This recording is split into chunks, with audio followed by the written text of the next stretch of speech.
compartir esta palabra. Libro de 2 de Samuel 21:15 dice así: volvieron los filisteos a hacer la guerra a Israel, y descendió David y sus siervos con él, y pelearon con los filisteos, y David se cansó. Isbi Benob, uno de los descendientes de los gigantes, cuya lanza pesaba unos 300 ciclos de bronce, o sea, más o menos unos 30 kilos pesaba la lanza que cargaba este filisteo gigante, dice, cuya lanza pesaba unos 300 kilos de bronce, unos 300 ciclos de bronce, unos 30 kilos, y que le estaba ceñido con una espada nueva, trató de matar a David.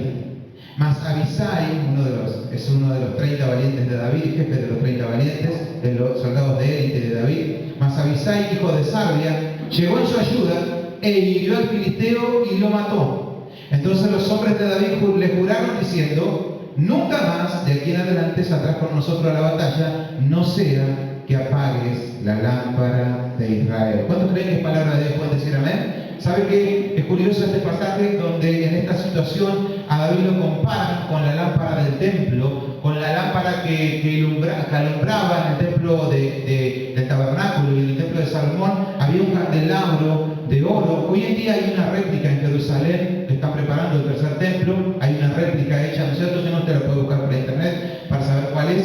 En los tiempos de David, en los tiempos del Antiguo Testamento, había un candelabro de oro con siete brazos, ¿no es cierto? Y esas lámparas dijo Dios que tenía que arder continuamente en el tabernáculo. En el tabernáculo de David, en el tabernáculo del desierto y en el templo, siempre debía estar encendida la lámpara en Israel. Es decir, que los siervos, los ministros de Dios, debían tener olivas refinadas, oliva virgen de primera prensada. Con ese aceite se encendía la lámpara, y una vez que se encendía no se debía de apagar. A veces cuando el pueblo de Israel iba en el desierto, cuando comenzaban a andar por el desierto se apagaba, pero cuando se establecía el tabernáculo al instante se encendía. El caso era cuando se apagaba, era porque había alguna guerra o alguna catástrofe o algo terrible había ocurrido, pero siempre, indefectiblemente, esas lámparas debían estar encendidas en Israel. Es más,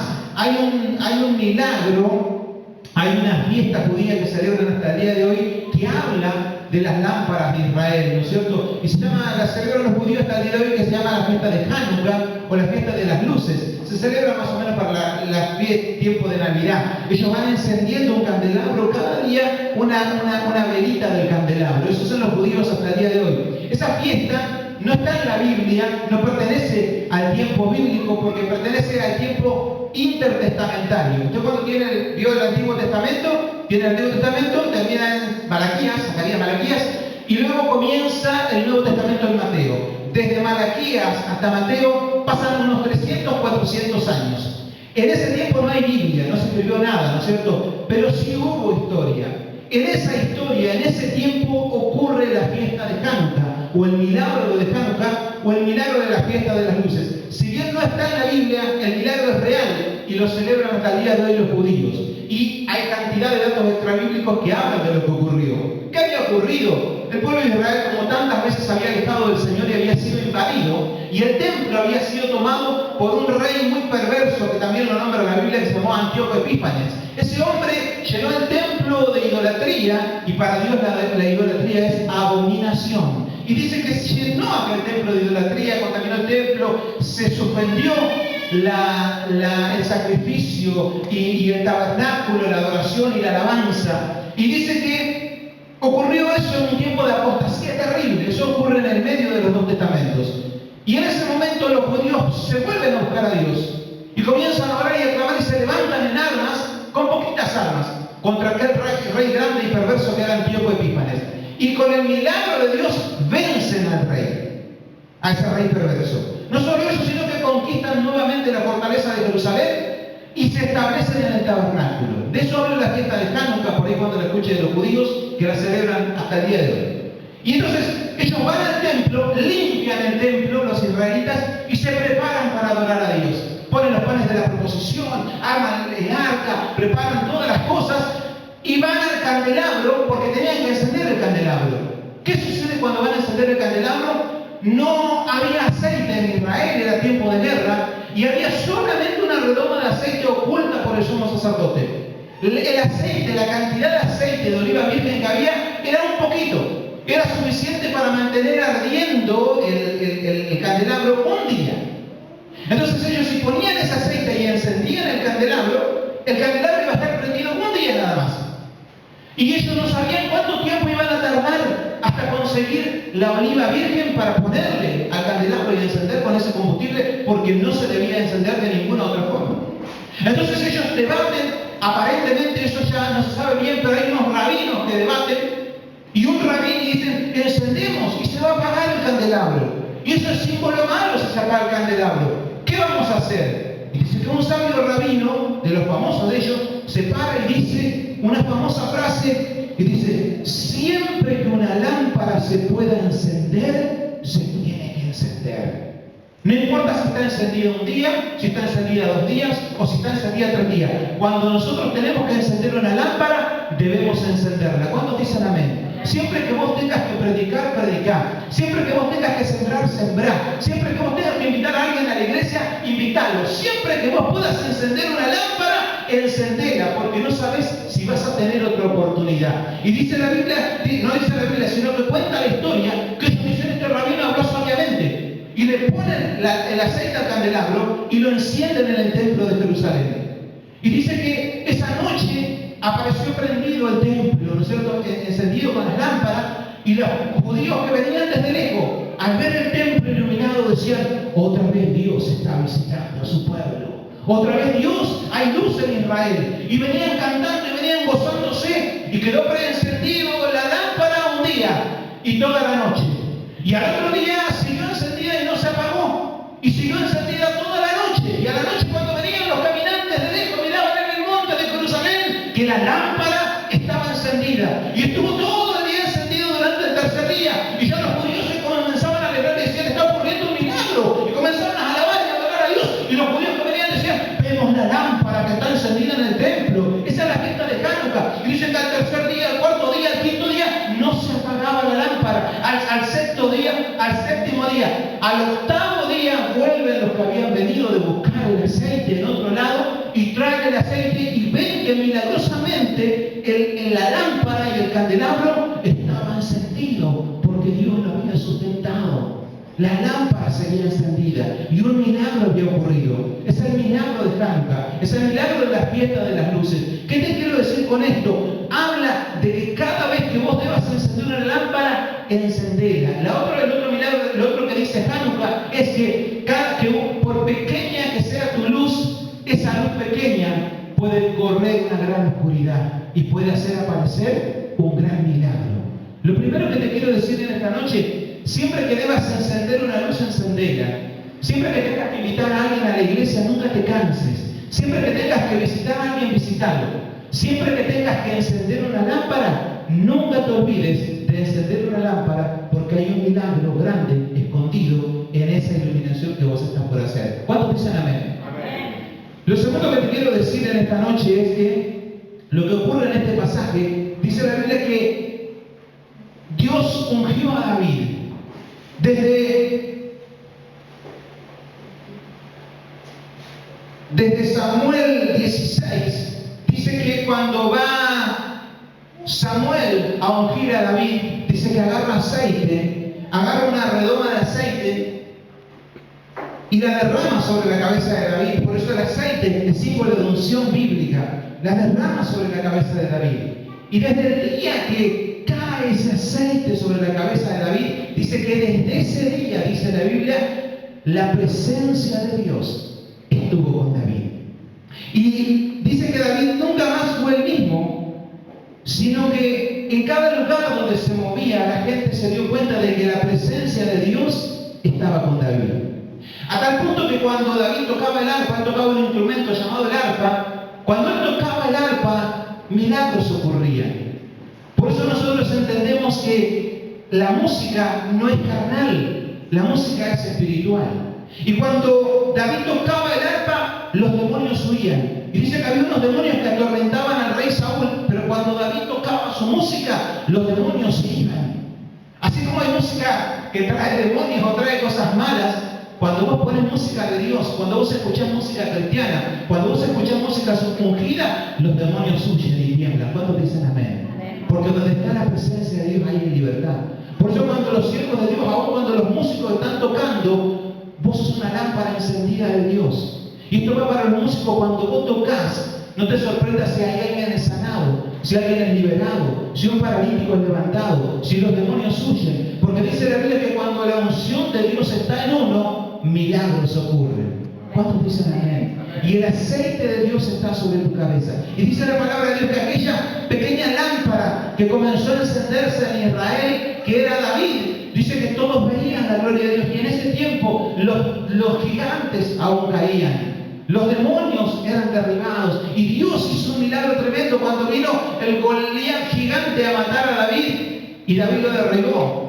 Y yo decía, me acordaba la palabra y decía, Leo, ¿por qué te compraste una moto? Y yo digo, porque quiero ser igual a David, porque David mató a Goliat con una moto. Y me dijeron, no era con una moto, era con una Honda. Y yo le digo, ¿y qué te parece que es mi moto? ¿Qué marca te pensás que es? Entonces, David mató a Goliat con una Honda, porque Dios lo derribó con la fuerza de su Espíritu Santo. Y no solo eso, sino que dice que la gloria de Dios visitó a Israel, porque la lámpara estaba encendida. Y dice la palabra del Señor que uno de los primeros actos de David es traer el arca del pacto a Jerusalén. Y en ese tiempo se establece una alabanza y una adoración constante en Jerusalén, porque Dios ama que lo alaben y que lo adoren. Y establece el tabernáculo de David, donde dice que todo el día y toda la noche se adoraba a Dios. David estableció un tabernáculo donde las 24 horas se adoraba a Dios. David no quería que se pare en ningún momento la alabanza. Entonces estaban tocando los músicos y luego cuando ya llegaba la hora de que tenía que venir otro guitarrista, le pasaban la guitarra al otro y agarraban esto y seguía tocando. Pero a la mañana, a la madrugada, a las 12, a la 1, a las 2, 3 de la mañana, a la hora que vos fueras,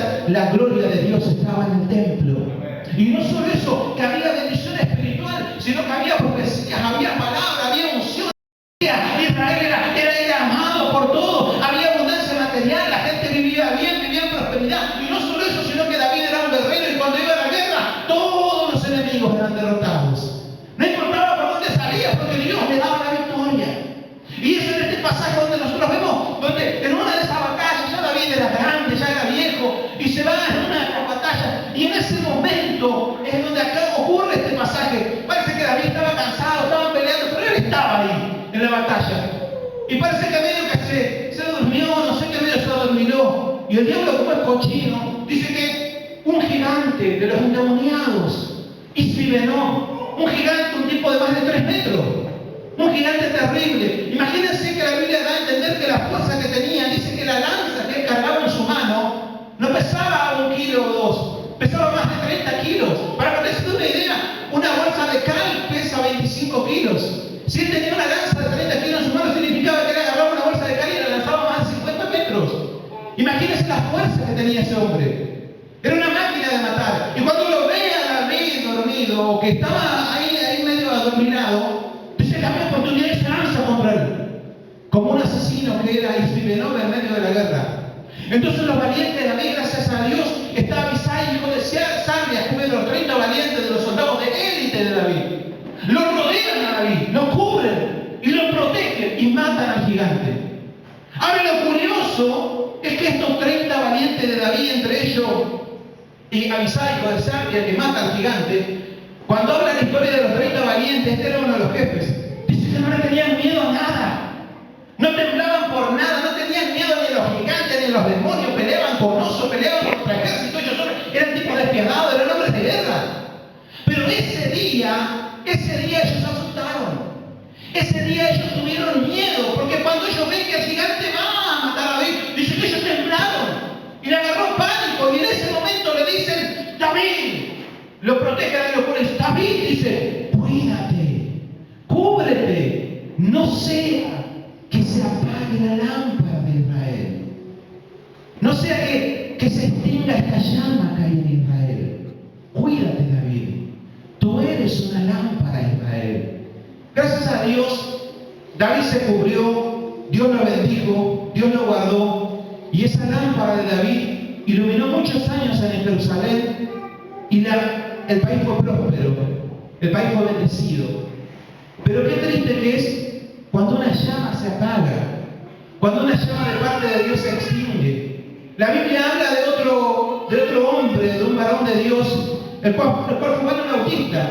Juan el Bautista es el encargado de traer un avivamiento antes de que Jesús entre en acción. Y dice la Biblia que entre los nacidos en mujer no hay nadie más grande que Juan el Bautista. Y dice la Biblia que cuando Juan el Bautista predicaba, miles venían a arrepentirse y a bautizarse. Y Juan el Bautista iba por Jerusalén hablando y trayendo un avivamiento, porque él era la voz que clama en el desierto y el que allanaba el camino delante de Jesús. Y dice que él le decía: arrepentíos, generación de víboras, arrepentíos, porque el reino de los cielos se ha acercado. Y saben que la gente compungida bajaba en multitudes a... Jesús diría en el libro de Juan 5:35, él era antorcha que ardía y alumbraba. Juan el Bautista era una antorcha, lo dice Jesús. Él era antorcha que ardía y alumbraba. Y ustedes quisieron regocijarse por un tiempo en su luz. Pero su luz duró muy poco. Se acabó, se extinguió. Porque el enemigo cortó esa luz. Cuando nosotros vamos a la palabra, a veces nosotros no entendemos el llamado que Dios tiene sobre cada uno de nosotros. Pero yo te quiero decir, hay un llamado de Dios sobre tu vida. Hay gente que no entiende por qué te buscan, por qué te llaman, por qué vos siempre tenés que ser punta de lanza, por qué vos siempre tenés que animar a tu familia para ir a la iglesia. Porque hay un llamado de parte de Dios sobre tu vida. Porque vos no sos cualquier cosa, porque hay una luz, hay una llama de Dios. Porque vos sos una antorcha que alumbra. Porque así como estaba el pacto con David, tú eres una antorcha de Israel. Así como estaba Juan el Bautista, tú eres una antorcha de Israel. Yo te quiero decir, tú eres una antorcha a tu hogar.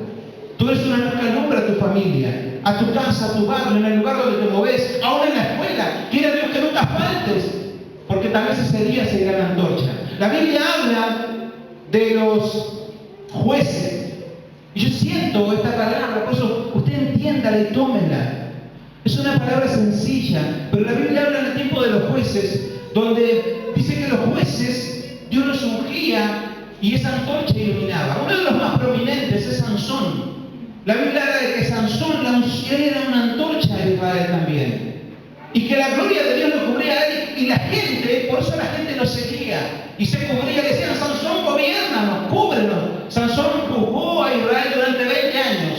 Y los israelitas decían: nos cubrimos detrás tuyo, porque solo Sansón, cuando él iba a la guerra, él solo derrotaba a los ejércitos enemigos, porque la unción de Dios estaba con él.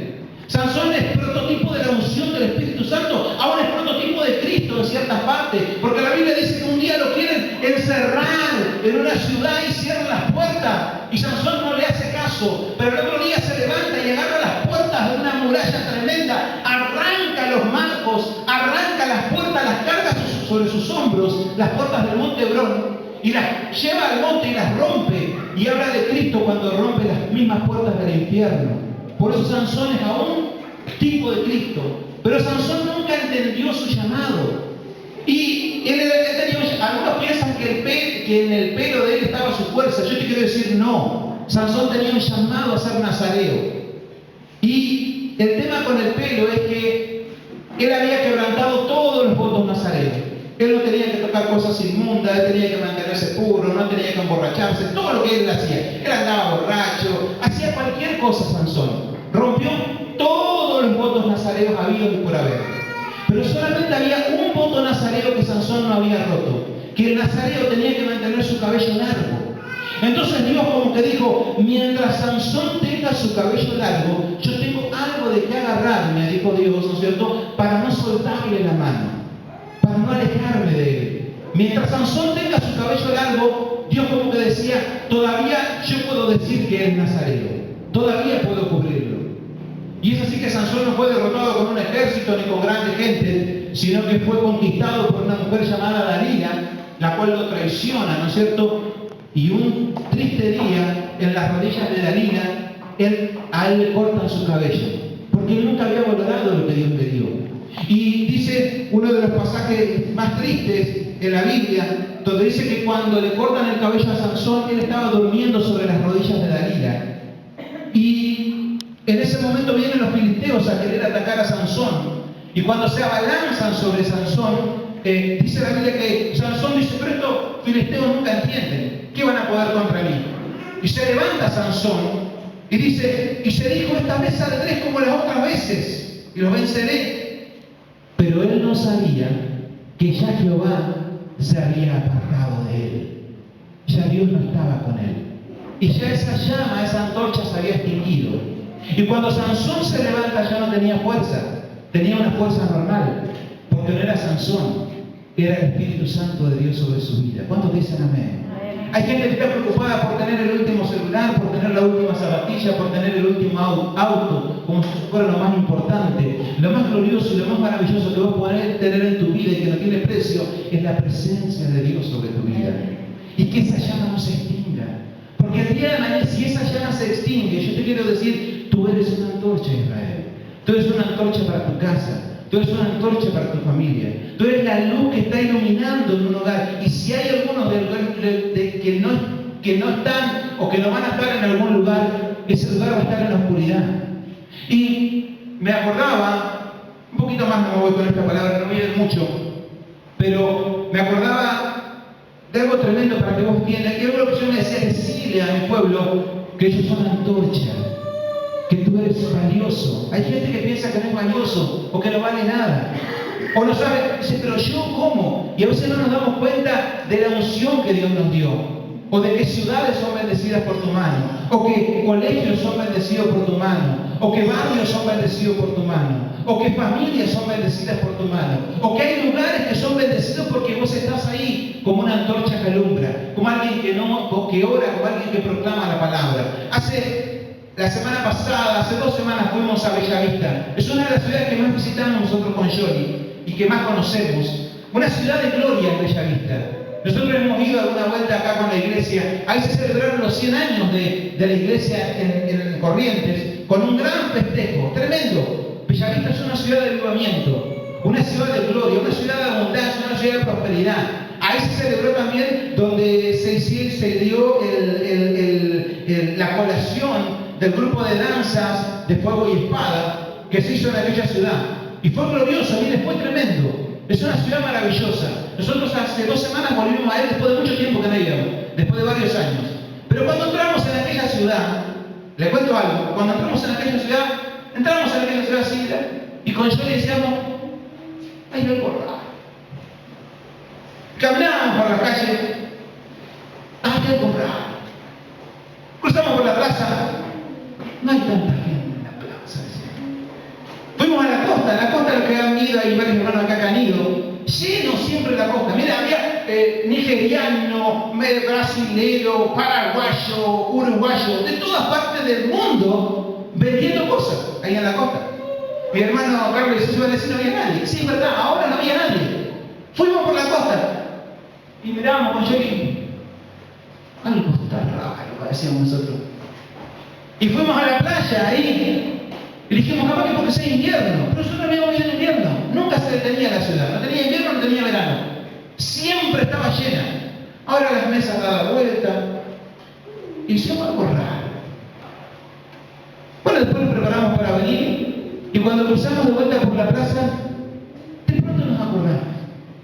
A media cuadra de esa plaza estaba la iglesia de los pastores donde nosotros nos íbamos a visitar, donde siempre trabajábamos con ellos, pastores amigos nuestros. A media cuadra de un lado de la plaza estaba la iglesia, a media cuadra del otro lado de la plaza principal estaba la casa de los pastores. Y aquí estábamos con Johnny y de pronto un frío nos corrió por la espalda. Porque desde la última vez que nosotros habíamos ido, cuando nosotros salimos de aquel lugar, habíamos terminado en gloria esa ciudad, en gran avivamiento. Pero después de que vinimos al tiempo, y por eso no lo hablo, para que usted lo entienda, lo hablo con personas crecidas, porque esto no es para criticar a la iglesia ni nada por el estilo, porque esos pastores son amigos nuestros, son reconocidos con Johnny, y lo único que tenemos con ellos es cariño y amor, y todo el tiempo nos llevamos muy bien. Pero ¿sabe qué? Cuando estábamos allá, el pastor y la pastora no se llevaban bien. Había avivamiento, había gloria en la ciudad, ¿verdad? Pero no se llevaban bien. Lo oramos, lo bendecimos, compartimos como amigos. Al tiempo, cuando vinimos acá a Sauce, el pastor y la pastora se divorcian. Y el hermano dijo, pero eso no está bien. Y claro que no está bien. Cayó el ministerio. Se dividió la iglesia. La pastora se fue para Brasil, una tremenda pastora, una sierva de Dios impresionante. El pastor, un pastorazo tremendo. Es más, ahí se hizo la reunión pastoral ahora en Bellavista, y nosotros teníamos la ilusión con Johnny de verlo, aunque sea en la reunión pastoral, el pastor, y hablarle un poquito, y conversar un rato con él, pero no estuvo. Y con Johnny dijimos, está allá en la casa de él, ¿será que estará en la misma casa? ¿Será que vamos a ver? ¿Pero qué le vamos a decir? La iglesia quedó chapaleándola, el pastor quedó por un lado, la pastora se fue por otro lado, y el ministerio cayó. Pero lo tremendo no es eso, sino que a través de una iglesia o a través de un ministerio, también que ellos eran los que más influenciaban casi que a toda la ciudad a nivel espiritual. Pero a través de eso vino como un manto en la ciudad de tristeza. Aunque era la misma ciudad, no era la misma ciudad. Y no lo podemos explicar porque nosotros siempre íbamos ahí a ese lugar. Y también ellos no se dieron cuenta de la influencia que eran para el lugar. Y esa llama que se extinguió, por eso es tan triste cuando un ministerio cae. Debemos orar por los líderes, por los pastores, por los ministros. Porque dice, no sea, por eso el pánico que le agarra a estos hombres, le dice, no sea que se apague la llama en Israel. No sea que se apague la lámpara en Israel. Aquí hay varones, hay mujeres, hay madres que son matriarcas de su familia. Hay padres que son patriarcas de su familia. No sea que se apague la llama. Cuídate, porque de tu luz depende mucha gente. Y hasta a veces dependen ciudades enteras, como ocurrió con esta. También que seguía habiendo muchas iglesias. Pero la ciudad acusó el golpe y quedó golpeada. Y lo tremendo es, bueno, que ellos quedaron ahí, pero gracias a Dios, ahora nosotros fuimos esta vez de vuelta y había otros pastores. Estaba el pastor que estaba ahí coordinando, el pastor Jonathan Ruiz Díaz, que lo conocíamos en esos días, pastores jóvenes. Se está levantando otra vez y se está comenzando a encender otra llama. Ahí donde fuimos, los hermanos vieron, están edificando, levantando la iglesia, al lado están haciendo un instituto. En otro lugar, ese pastor que estaba coordinando ahí, que tiene una iglesia donde también no tienen techo, ellos por eso lo hicieron ahí en la reunión, porque en esa iglesia no tienen techo, están edificando y están creciendo. Recién es como que está volviendo a crecer la llama. Pero ¿qué te quiero decir con esto? Que no se apague la llama en tu hogar, en tu casa. Cuídate que no se apague la llama. Siempre que puedas encender una llama, enciéndela. Pero cuídate que el diablo no ataque tu matrimonio, tu familia. Porque de nada sirve de que yo tenga el más grande ministerio, pero si yo me divido con mi esposa, se cae todo, no sirve de nada. Y por eso, lo importante en este tiempo, lo primero que te quiero decir, nunca dejes de encender una llama cuando tengas que encenderla. Y lo segundo que te quiero decir, tú eres una lámpara en Israel. Eres una lámpara para tu familia. Eres una lámpara para tu hogar. Eres una lámpara para tu casa. Eres una lámpara aún para esta ciudad. Cuídate de que no se apague, de que no se extinga pronto esa lámpara. Porque tú eres valioso a los ojos de Dios. ¿Cuántos dicen amén? ¿Cuántos le dan un aplauso al Señor? Amén. Por eso el enemigo te ha atacado y termino con esto. Por eso ya te digo, porque hay mucho pueblo detrás tuyo. Y lo último que te quiero decir es cómo se apaga a veces la lámpara. ¿Sabes que Jesús dio cantidad de profecías, pero nunca dio una profecía, dio cantidad de parábolas? Pero hay una sola que es una parábola profética. Porque todas las parábolas que Jesús dijo, decía, el reino de los cielos es. El reino de los cielos es semejante a una perla. El reino de los cielos es semejante a una red. El reino de los cielos es semejante a una moneda. El reino de los cielos es. Todas las parábolas de Jesús dicen el reino de los cielos es. Hay una sola parábola que no dice el reino de los cielos es, sino que dice entonces el reino de los cielos será. Y esa parábola es la parábola de las 10 vírgenes, donde Jesús dice, entonces el reino de los cielos será. Es la única que dice así. Será semejante a 10 vírgenes que tomando sus lámparas salieron a recibir al esposo. 5 de ellas eran prudentes, 5 insensatas. Las prudentes tenían aceite, las insensatas tenían muy poquito aceite. ¿Por qué habla esta profecía de que será? Porque esa profecía no era para ellos, era para nosotros. Por eso a todos le dice, el reino de los cielos es, pero a ellos le dice será. El reino de los cielos será como las 5 vírgenes, las 10 vírgenes que esperaban a su esposo. Unas tenían aceite y otras no tenían aceite. Y esa es para este tiempo. Es para el tiempo en que Jesús venga. Es para el tiempo de antes de la venida del Señor. ¿Cómo se extingue el aceite? ¿Cómo te falta el aceite para que no arda en tu corazón? Falta cuando no oramos, cuando no buscamos de Dios, cuando no leemos la Biblia, cuando nos cuesta venir a la iglesia, cuando decimos, no, hoy no tengo ganas. En ese momento es cuando se comienza a extinguir el aceite. En ese momento es cuando comienza a faltar el aceite. Por eso yo te quiero decir en este tiempo que tu lámpara no se apague y llénate de aceite en el Señor. Tú eres una lámpara, Israel. Tú eres una lámpara en esta ciudad. Tú eres una lámpara donde te mueves. Y triste es